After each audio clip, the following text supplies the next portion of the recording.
प्रशासन का हथौड़ा।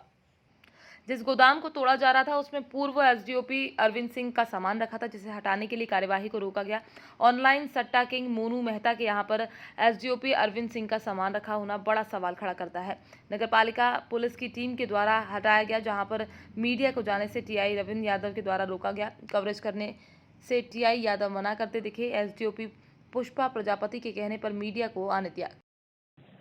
जिस तरह से प्रशासन ऑनलाइन सट्टा और सट्टा कारोबारियों पर लगातार मुहिम चला रहा है, उसी कार्यवाही के तहत मोनू मेहता के ऊपर कार्यवाही की गई थी, जो कि ऑनलाइन सट्टा किंग कहे जाते हैं। आज प्रशासन ने इनके गोदाम पर बुलडोजर चलाया है। आज इनके गोदाम पर प्रशासन की कार्यवाही शुरू हुई है सुबह 6 बजे से। अधिक जानकारी के लिए हमारे साथ फोन लाइन पर जुड़ चुके हैं खाचौद से चंद्रभान सिंह देवड़ा जी। जी देवड़ा जी, बताइए क्या रही, किस तरह से पूरी कार्यवाही रही? जी मैडम, आपको बताना चाहूँगा कि 28 अगस्त की रात्रि को IPS Vinod Kumar Meena crime branch ने मोनू मेहता उर्फ पराग के यहाँ पर दबिश दे दी थी।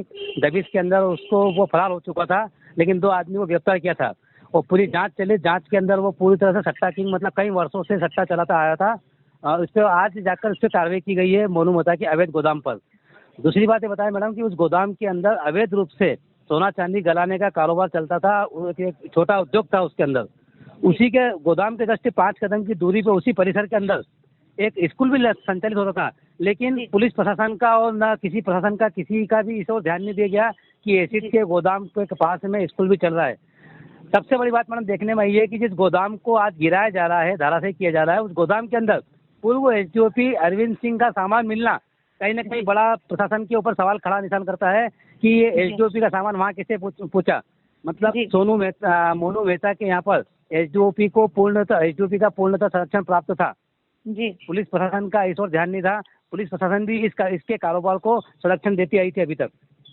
जी, मीडिया को भी इस कवरेज करने के लिए, इस कार्यवाही को देखने के लिए मना किया गया था। जी मैम, सही बात है कि जब मीडिया अंदर, जब मोनू मेहता के एसिड वाले गोदाम के अंदर एसडीओपी का सामान पड़ा होता, उसको टीआई के द्वारा हटवाया जा रहा था। लेकिन जब आप कवरेज करने गए तो टीआई ने उन्हें रोका कि हम कर रहे हैं ये कार्रवाई कि उनको रोक के बाहर निकाला गया जबरदस्ती कि नहीं हम ये कर लेंगे। तो ये आखिर कहने का छुपाने वाली बात थी कि एसडीओपी का सामान और अवैध एसिड पड़ा था, उसे टीआई के द्वारा हटवाया गया। तो कहीं ना कहीं टीआई रविंद्र यादव की भी संलिप्तता इसके अंदर दिखाई देती है। कितने वर्षों से ये गोदाम यहाँ पर संचालित हो रहा था? मैडम ये तो कई वर्षों से चला आ रहा है गोदाम। इसका तो अभी अनुमान नगर पालिका बताएगी, लेकिन नगर पालिका ने भी बताया कि ये अवैध रूप से निर्माण किया था।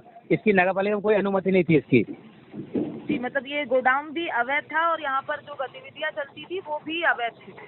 जी मैडम, कई ऐसी सामग्री देखने को मिली आज जो अवैध रूप से। लैपटॉप मिला, यहाँ कंप्यूटर मिला, यहाँ पर एसिड की केने मिली, यहाँ पर एक बड़ा। कीमत कितनी आकी जा रही है मैडम?